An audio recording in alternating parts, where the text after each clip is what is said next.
1. Part 1. You are going to hear a conversation taking place in the airport. First, you have some time to look at questions 1 to 7.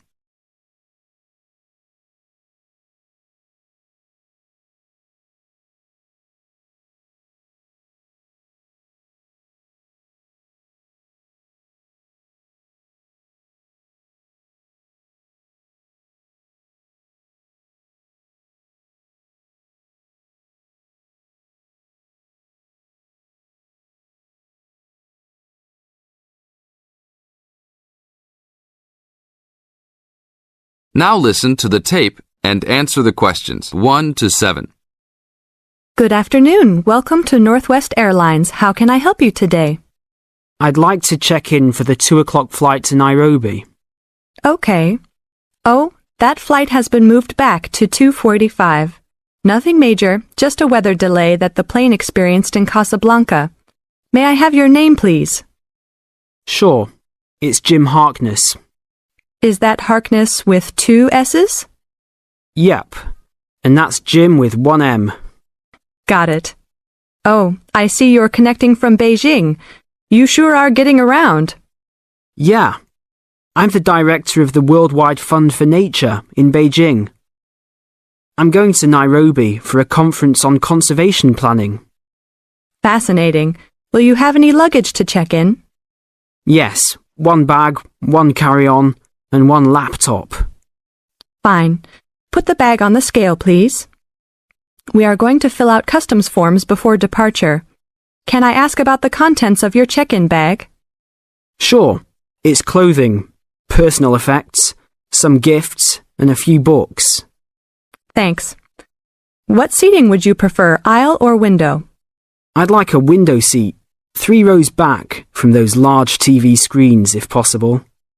Let me see here. We have 1 4 rows back. Is that okay? Yeah, I just hate being right in front of those screens. Then I have to watch every dumb movie that comes on. Now look at questions 8 to 10.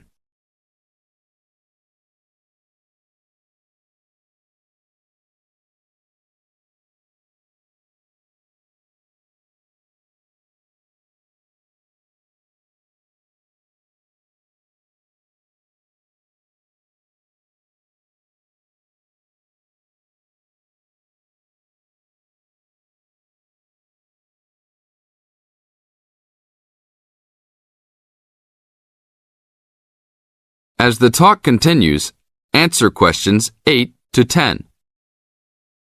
I understand. Is that your carry-on? Yes, I bought it in India last year. It sure is a nice bag. Unfortunately, I think it's too big for the overhead storage compartment. Maximum dimensions for carry-on baggage is 16 inches wide by 10 inches high by 21 inches long. Oh, well, it's okay with width and length, but it's 12 inches high. Are you sure that it won't fit?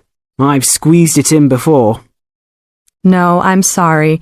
You'll have to check it in with an agent prior to boarding. All right, it's no big deal. One final thing. Do you have any DVDs that you purchased in China? Yes, I have my own music CDs. Okay, that's fine. We're not allowed to transport DVDs. We're working on controlling copyright regulations imposed by WTO. Sure, I understand. Is that everything? Yes, it is. You have a wonderful flight now. Thank you. That is the end of part 1.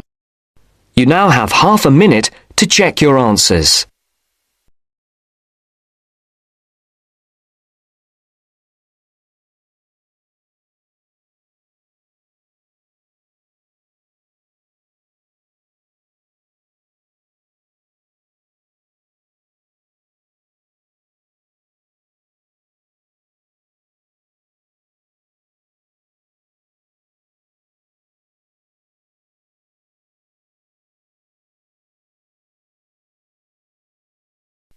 Now turns to part 2.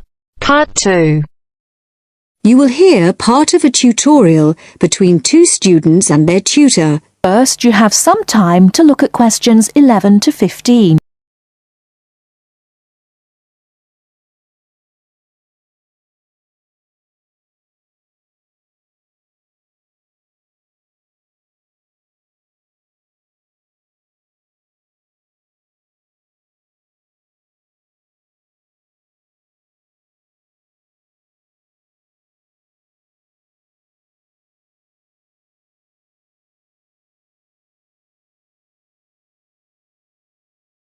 Now, listen carefully and answer questions 11 to 15. Dr. Barrett? Sammy, come in. Is Irene with you? Yes. Good. Sit down. Right, we're looking at how far you've got with your research project since we last met. You decided to do a survey about computer facilities at the university, didn't you? That's right. We decided to investigate the university's open access centres and, in particular, the computer facilities. Lots of the students are having trouble getting access to a computer when they need one, so we thought it would be a useful area to research. Good. Fine. It's not a topic anyone has looked at before, as far as I know, so it's a good choice. So, what background reading did you do? Well, we looked in the catalogues in the library, but we couldn't find much that was useful. It's such a specialised subject, hardly anything seems to have been published about it. And as well as that, the technology is all changing so quickly. But the Open Access Centre has an online questionnaire on computer use that it asks all the students to do at the end of their first year, and the supervisor gave us access to that data, so we used it as a starting point for our research.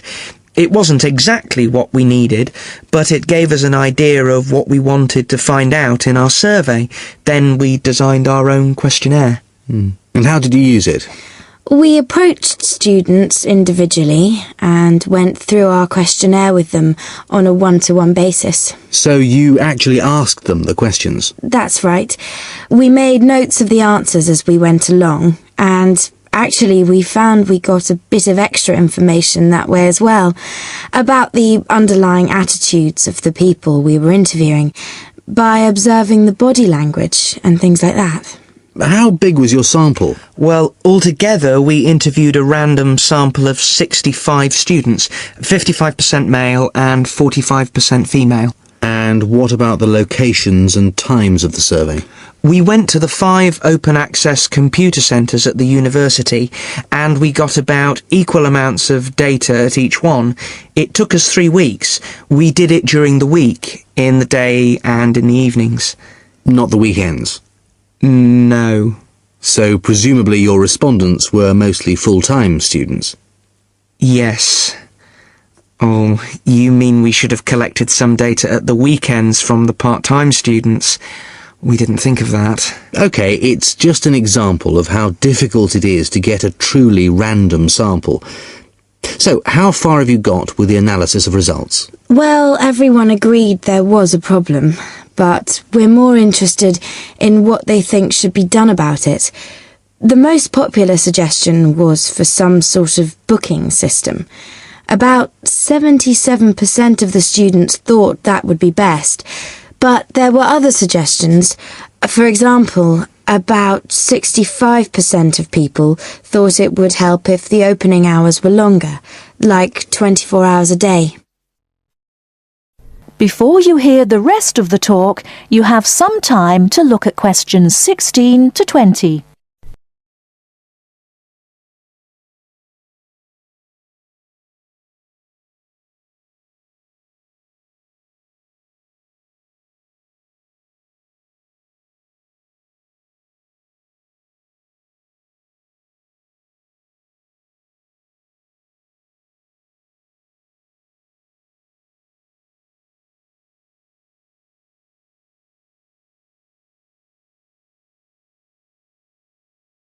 Now listen and answer questions 16 to 20. So, what other suggestions did people come up with? Well, actually, the main reason why people can't get to a computer is because so many students are using them for personal emails or just surfing the web. So one solution would be to have some computer rooms for recreational use and some for people to do serious work in. The trouble is, quite often people do their work, then they want to check their emails. And it would be a nuisance if you had to get up and go to another room and log on again just for that. Another problem is that during the day, tutors book whole blocks of computers for complete sessions, so several people said there should be restrictions on block bookings. But the trouble is, the classes need the computers. There's nothing else they can use.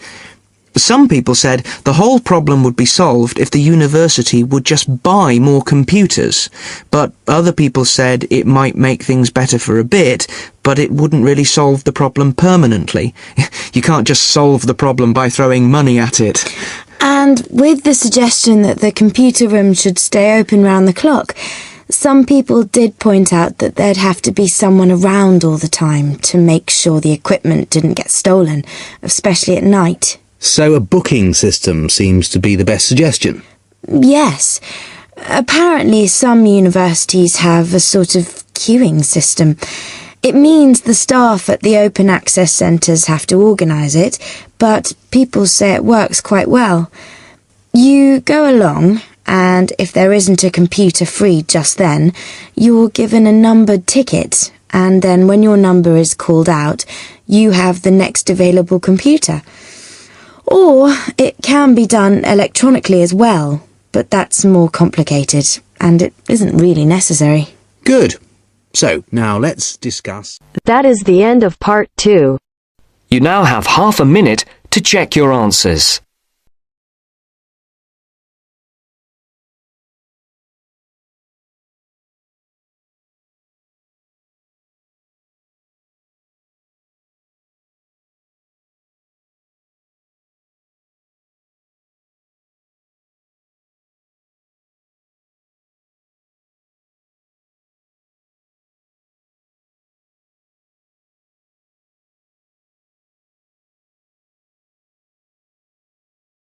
Now turns to part 3. Part 3.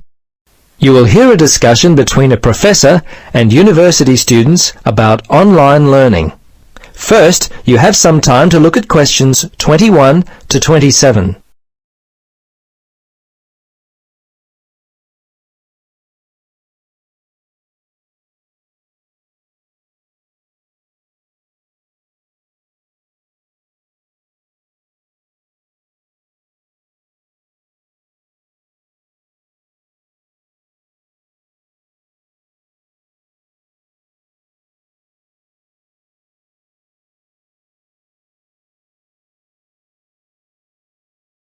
Now, listen carefully and answer questions 21 to 27. Good afternoon, everybody. As part of our education studies, we're going to continue our look at online learning and examine what it takes to be successful in this area. Perhaps I should start by asking you to answer the question. Yes, Edward? Well, I guess one of the most important things for successful study would be discipline. I mean, you don't have to physically be in a class, so you'd have to really make sure you did your coursework. Yes, this is correct. In fact, my first point relates directly to this. Make sure you regularly plan enough study and assignment time. I separate the two because although they relate, they're not exactly the same. With study time, you're focusing on general information as you plan for tests, but with assignments, you might be focusing on presenting more specific information. What else? Yes, Sylvia. Well, it seems to me that before you even start studying, you should make a well-informed and carefully planned decision about which university you're going to study at. Yes, I was going to say that too. It's important to work out where you're going to study first. And another thing you should consider is your career objective. Your course of study should relate to your job. Absolutely correct. Once you've worked out where you want to study, another thing to consider is your attitude towards study. You should build a positive attitude, Take responsibility for your learning. Unlike regular classroom learning, no one will be there to stand over you and make sure that you do the work. As with regular learning, it's also important that you work hard in your own time to build your written and spoken language proficiency, as well as your ability to improve your analytical and logical reasoning. You should develop research skills which allow you to make the best use of your time. If you see something that might be helpful for an assignment, make a note of it. What about note-taking skills? Would an online learner need well-developed skills in this area? Good point, Pam. Lectures conducted online or via telephone will certainly require you to have good note-taking skills. Sometimes a copy of the lecture notes are available, but certainly you need to be able to take notes and write essays. They relate to your assignments. Another point often not considered is physical health. We all understand that physical health relates to mental health. Take care of your body by doing exercise and eating well, and you'll do better in your studies. My last point is simply to enjoy the experience. Learning should be fun. If you've put in the time to decide upon the best course for you, then enjoy yourself. Those who enjoy their course of study are those who will typically do well. So students should choose their course well. Before you listen to the rest of the discussion, you have some time to look at questions 28 to 30.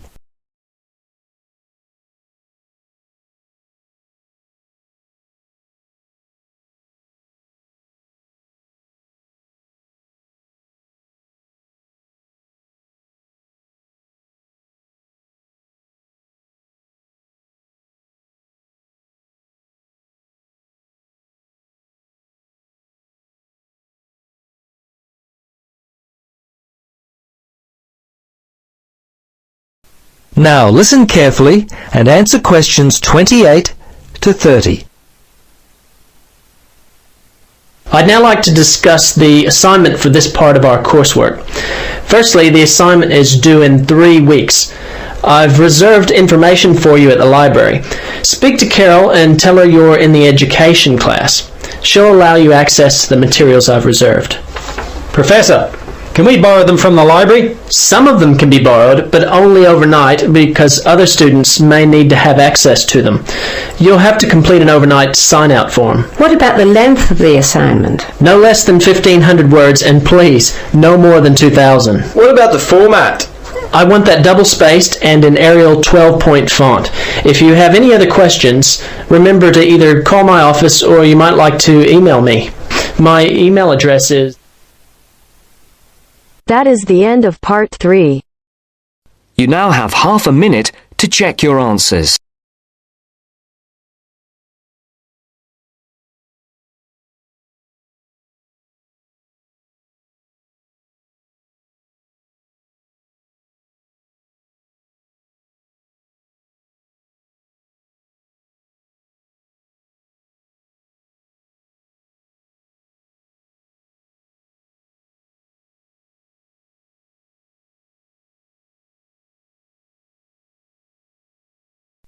Now turns to part 4.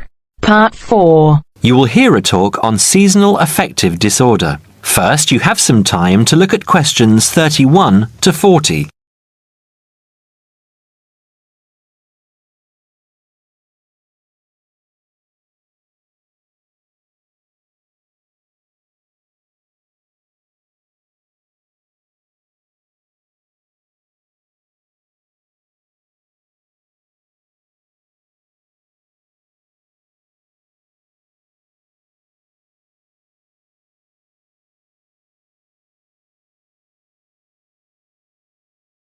Now listen carefully and answer questions 31 to 40. In the past few years, a new condition has been identified and given a name, SAD, short for Seasonal Affective Disorder. This is now recognized as a distinct kind of clinical depression, where people become depressed at the onset of winter, accompanied by a craving for sweet things, causing weight gain. Each spring and summer would then bring on almost maniacal highs and feelings of boundless energy and happiness. Experiments to combat this depression showed that increased exposure to bright light in humans could suppress their production of a darkness-related hormone called melatonin. The light needed to induce this change was about 2000 lux, or about 4 times brighter than ordinary household lighting. It was then calculated that if bright light could suppress melatonin secretion, then it might have other effects on the brain, including the reversal of symptoms of depression. While melatonin's precise role in SAD has not been pinned down, the theory led to effective treatment. Not surprisingly, SAD affects more people where winter nights are longer and days shorter. In the UK, an estimated 500,000 adults develop full-blown SAD in winter, and twice this number suffer the milder condition called subsyndromal SAD. About 80% of sufferers improve when given light therapy, and improvement usually comes within 2 to 4 days. Scientists are still unsure why winter depression happens, but more than a decade of research has turned up some surprising findings. Nearly 80% of SAD victims are women. Researchers are uncertain why this is so. SAD can affect people at any age, but typically it begins around the age of 20 and becomes less common between 40 and 50. SAD is comparatively rare in children and adolescents, but so far researchers have been unable to come up with a logical reason for this. As many as half of SAD sufferers have at least one family member with depressive illness, suggesting that the depression has a genetic component. Some patients experience shifts in their body clocks when they're depressed in winter. They are morning people at one time of the year and become evening people at another. What is the underlying difference between SAD sufferers and others? A clue can be found in carbohydrate craving, a common symptom. People often become obsessed with chocolate, for example. Carbohydrates alter brain chemistry by increasing the level of a soothing chemical called serotonin, a neurotransmitter that carries signals between brain cells. SAD sufferers crave carbohydrates because they may need serotonin to lift their mood. This craving can be intense, in fact, an addiction. It may be that the serotonin system of the brain has problems regulating itself during the winter. Some SAD sufferers respond well to the drug Prozac, thought to influence the brain's serotonin-using system. Other brain chemicals and hormones probably play a role in winter depression. Another neurotransmitter, dopamine, for example, may be inadequate in certain cases. Researchers hope to uncover clues to SAD's secret by probing similarities between SAD and hibernation. Though no valid link between the two has been established, some SAD patients say they feel like hibernating animals. SAD sufferers tend to put on fat in autumn and early winter, roughly the time when such hibernators as bears and squirrels do. That is the end of part 4. You now have half a minute to check your answers.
Give it to me.